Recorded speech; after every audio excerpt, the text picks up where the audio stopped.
Video शुरू करने से पहले चैनल को सब्सक्राइब कर लीजिए और साथ में बेल आइकन को जरूर प्रेस कर दीजिए। शिक्षा का एक ऐसा मंदिर है जहाँ से गरीब परिवार के लोग अच्छी शिक्षा प्राप्त करके IAS PCS और अच्छे पोस्टों पे हैं।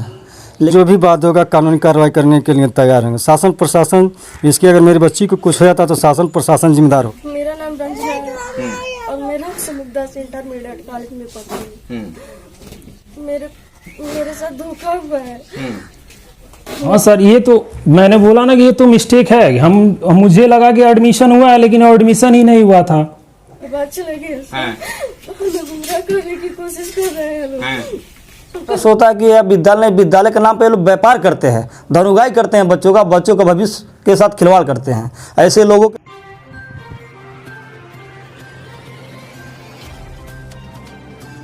जो हुआ है, जो मेरी बच्ची जो राम समुदाय इंटर कॉलेज में पढ़ रही थी 9 से, और शुरू 9 से ही पढ़ रही थी। 9 पढ़ी, 10 पढ़ी, इन साल 11वीं पढ़ी, फिर 12वीं पढ़ी। पढ़ने के बाद जब मैं प्रवेश पत्र लेने फीस समय पर देते रहे, उसका पेटकर शुल्क जमा है, रजिस्ट्रेशन शुल्क जमा है, सब कुछ जमा कर दिए हैं। उसके बाद मैं कल जब 22 तारीख को मैं गया तो कहे कि प्रिंसिपल और उसके जो प्रबंधक कहे कि ऐसा है कि मैं जा रहा हूँ बागाटार, फीस जमा कर दीजिए और जमा करके आप जाइए और उसके बाद कल जो है प्रवेश पत्र मिल जाएगा। उसके बाद मैं फिर दिनांक 23 को गए और 23 के जाने के बाद जो है कि कहे कि मुझसे बहुत ज़बर गलती हो गई है और प्रवेश पत्र नहीं आया है, जिसकी रजिस्ट्रेशन ही नहीं कराएंगे हैं। और रजिस्ट्रेशन के बाद मेरी बच्ची की हालत बहुत नाजुक हो गई है और नाजुक होने के बाद मैं उसके अस्पताल से दवा चला रहे हैं और महाराजगंज हॉस्पिटल में वो भर्ती। अब जो मेरी परीक्षा कराई जाए, DM महोदय को दिया हूँ एप्लीकेशन, फिर तहसीलदार महोदय को दिया हूँ, तहसीलदार महोदय ने DIS को भी दिए हैं। किसी वैकल्पिक व्यवस्था के द्वारा उसकी जो है कि कहीं से कहीं उसकी परीक्षा कराई जाए।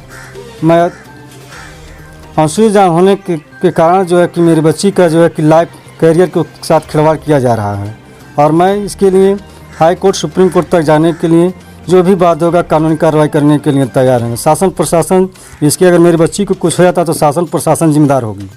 कहाँ पढ़ती थी और क्या पूरी मामला, पूरी बात बताइए। राम समुदाय में पढ़ती थी और गए पत्राने, तब कहे से कि नहीं तुम्हारी बच्ची के नहीं यहाँ एडमिट है। आप हमेशा शुल्क जमा करती थी? हाँ। लेकिन प्रवेश पत्र नहीं मिला परीक्षा का? नहीं। तो फिर आप क्या कहेंगे हमारे माध्यम से?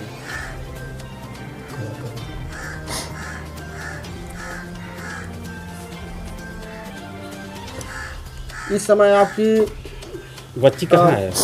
बच्ची अस्पताल में है। डिप्रेशन से तबीयत खराब हो गया? हाँ।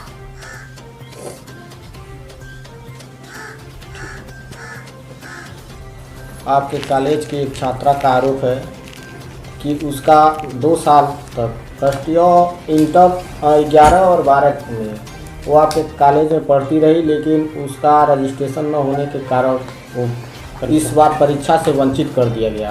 क्या वजह रहा? सर, मैं नागेश्वर पटेल, प्रबंधक राम समुदाय इंटर कॉलेज।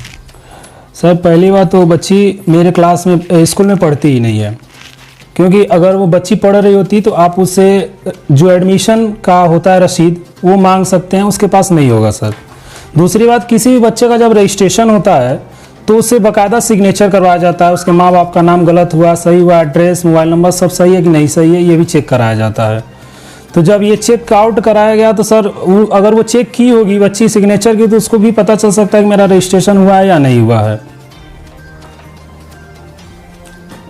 बाकी तो आपके विद्यालय से उसको बाकायदे इंटर का और फर्स्ट ईयर का रसीद जारी किया गया? सर, फर्स्ट ईयर का जो रसीद जारी हुआ है उसमें मिस्टेक है। दरअसल उसका हाई स्कूल का मार्कशीट मेरे पास था, जो मेरे पास डेट होगा 2021 में वो लेके गई है हाई स्कूल का अपना मार्कशीट। तो जो 2000 रुपया दी वो गतशेष पैसा था, उसके रसीद पे लिखा हुआ है सर गतशेष है।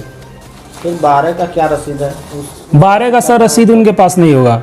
12 का सर उनके पास में जो फीस कार्ड दिया गया है उस फीस कार्ड पे वही चीज़ लिखा हुआ है सर। तो जब उस एडमिशन नहीं हुआ तो इस तरह से शुल्क लेना विद्यालय की तरफ से क्या है? सर, उनका गतशेष लिया गया है, जो भी उनका हाई स्कूल का शुल्क लिया गया है। 23 तारीख को शुल्क जमा किया है सब। तो 23 तारीख में वही सर, जैसे मिस्टेक जो हुआ है वही चीज़ें हैं। उनको लगा कि एडमिशन हुआ, हमको लगा कि एडमिशन हुआ, लेकिन बाय द वे वो लोग एडमिशन ही नहीं करा। लास्ट टाइम मैंने जब चेक कराया, सारा फॉर्म वार्म निकलवाया, तो कहीं भी उनका कोई भी रिकॉर्ड नहीं मिला है। लेकिन सर अब वो लोग विद्यालय को ही दोषी ठहरा रहे हैं। उनके पिता तो 23/3/2022 में लिया गया है। हाँ सर, वही बात कह रहा हूँ। जब 23 संडे को हम लोग को प्रवेश पत्र मिला है बांटने के लिए, तो सोमवार को वो जब लेने आए तो फीस जो बाकी था वो जमा कर रहे थे। जब उस समय रिकॉर्ड चेक कराया गया तो उसमें कोई भी रिकॉर्ड नहीं था, इसीलिए मैंने फॉर्म भी चेक कराया, फॉर्म में भी उनका कहीं भी रिकॉर्ड नहीं था। तब हम लोग पूरा रिकॉर्ड जब चेक कराए तो उनको पता चला कि ये हमारे वहाँ फर्स्ट ईयर में एडमिशन ही नहीं कराई थी बच्ची। एडमिशन नहीं हुआ तो फिर फर्स्ट ईयर का रोल नंबर, फिर 12 में रोल नंबर, कहीं रोल नंबर नहीं जा रही है सर, फीस कार्ड दिया गया है। नंबर नहीं जा रही है। ठीक, ये आपका कहना सही है। जो रोल नंबर नहीं जा रही है, इंटर में बच्ची आपके यहाँ एडमिशन नहीं ली है, तो फिर वह है आपके ऊपर आरोप लगाई है जिलाधिकारी महोदय से अपना पीड़ा कही है। उसके बाद तहसीलदार महोदय के सामने आपने एक लिखित दिया है। जी सर। और इसमें आप अपनी गलती स्वीकार कर रहे हैं। सर मैंने गलती इसलिए स्वीकार किया है कि वो तहसीलदार साहब कहे कि अगर ये गलती हुआ है, चाहे आपके पक्ष से हुआ है चाहे उनके पक्ष से हुआ है, लेकिन अब आप काम जैसे भी करा सकते हैं करा दीजिए। तो मैंने वो लिखित दिया था ताकि तहसीलदार को ये यकीन रहे। आपके यहाँ वो एडमिशन नहीं लिए, पढ़ ही नहीं रहे हैं, तो फिर इसमें आपकी गलती कहाँ से आ जाएगी? गलती आप कैसे अपने ऊपर ले लेंगे? अब सर ये तहसीलदार सर के सामने बात हुआ था, उन्होंने कहा कि इस बच्ची का किसी भी तरीके से भविष्य बच जाए। आप कह रहे हैं कि मेरे यहाँ इंटर में एडमिशन नहीं था, फिर उसको आप मान कैसे गए? तहसीलदार महोदय को आपने लिखित कैसे दे दिए कि हाँ ये मेरे यहाँ पढ़ रही थी? नहीं, मैंने लिखा कि सर रजिस्ट्रेशन नहीं हुआ था, वही चीज़ है सर। रजिस्ट्रेशन नहीं हुआ था यानी पढ़ रही थी, रजिस्ट्रेशन नहीं हुआ था। हाँ, जब एडमिशन ही नहीं करा तो उनका रजिस्ट्रेशन कैसे हो जाएगा? यही मैंने बोला ना कि जब रजिस्ट्रेशन किसी भी बच्चे का होता है, फाइनल सबमिशन में उनके बकायदे सिग्नेचर लिए जाते हैं, और सिग्नेचर में उनको भी ये बात पता चल जाता है कि हमारा रजिस्ट्रेशन हुआ या नहीं हुआ है। और बच्चे के साथ साथ विद्यालय परिवार को भी 2 साल तक नहीं पता चला कि इस बच्चे का एडमिशन है कि उसी तरह कॉलेज जाती है। हाँ सर, ये तो मैंने बोला ना कि ये तो मिस्टेक है। मुझे लगा कि एडमिशन हुआ है, लेकिन एडमिशन ही नहीं हुआ था। मेरा नाम रंजना है और मेरा समुदास इंटरमीडिएट कॉलेज में पढ़ती हूँ। मेरे साथ धोखा हुआ है। मेरे प्रबंधक जो है और प्रिंसिपल जो है नागेश्वर पटेल हैं, और वो हमसे 11th का और 12th का दोनों का रजिस्ट्रेशन फॉर्म और जो फीस था वो पूरा ले लिए हैं। मतलब सारा फीस आपका दे दिया गया है? हाँ, पूरा। इस समय क्या समस्या है? मतलब प्रवेश पत्र आपको मिला? नहीं मिला। हाँ। जब मेरे पापा कल गए थे प्रवेश पत्र लाने, तो कह रहे हैं लोग कि उसका रजिस्ट्रेशन फॉर्म ही नहीं भरा गया है। हमें गुमराह करने की कोशिश कर रहे हैं। रो क्यों रही हो? इतना क्यों रो रही हो? हैं? क्यों रो रही हो? मेरा 2 साल बर्बाद चला गया। हमें गुमराह करने की कोशिश कर रहे हैं लोग। कल मेरे घर पर भी आए थे लोग। कौन आए थे? नागेश्वर पटेल आए थे। क्या बताए उन्होंने? वो मेरे ऊपर दबाव डाल रहे हैं कि अगर तुम कहीं पर जाकर कंप्लेंट करती हो। क्या कर रहे हैं? कंप्लेंट करती हो अगर कहीं। नहीं, क्या दबाव बना रहे हैं? कह रहे हैं कि अगर तुम कहीं पर कंप्लेंट करती हो तो तुम्हारे ऊपर तुम्हारे टीसी मार्कशीट हम ही देंगे।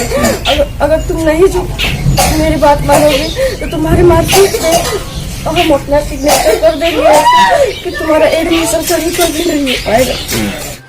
शिक्षा का एक ऐसा मंदिर है जहाँ से गरीब परिवार के लोग अच्छी शिक्षा प्राप्त करके IAS PCS और अच्छे पोस्टों पे हैं।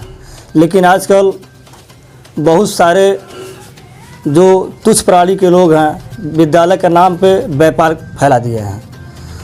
और जो राम समूहदास इंटरमीडिएट कॉलेज की आप बात कर रहे हैं, वो तो एक ऐसा विद्यालय है हमारे निचलोल क्षेत्र में है। बहुत ही शिकायतें आती हैं आए दिन उसकी। अभी 2020 में एक लड़का मेरे ग्राम सभा का रहने वाला रोहतार का ब्रजेश प्रजापति हाई स्कूल का परीक्षा दिया था। हाई स्कूल की परीक्षा देने के बाद प्रैक्टिकल में इस बेचारे को एक भी नंबर नहीं दिया गया और लड़का फेल हो गया। ऐसी शिकायतें आए दिन आती रहती हैं। उस विद्यालय की बहुत बड़ी शिकायत है, वो विद्यालय नहीं चलाता है, वो व्यापार करता है विद्यालय के नाम पर। इस समय क्या शिकायत है? और इस समय शिकायत है एक लड़की जो हमारे ग्राम सभा के बगल सिसवाडी की रहने वाली है, कोहाड़ो सिसवाडी की, वो लड़की इंटर की परीक्षा की तैयारी में थी और पता चला कि बेचारी का प्रवेश पत्र नहीं मिल पाया, यानी कि रजिस्ट्रेशन नहीं किया गया था। तो इससे सीधे स्पष्ट होता है कि यह विद्यालय के नाम पर लोग व्यापार करते हैं, धनुगाई करते हैं बच्चों का भविष्य के साथ खिलवाड़ करते हैं। ऐसे लोगों के साथ शासन, प्रशासन और जिला विशेष अधिकारी को कड़ी से कड़ी कार्रवाई करनी चाहिए। उनको किसी तरह से कहीं से भी बचना नहीं चाहिए, उनके साथ कार्रवाई होनी चाहिए।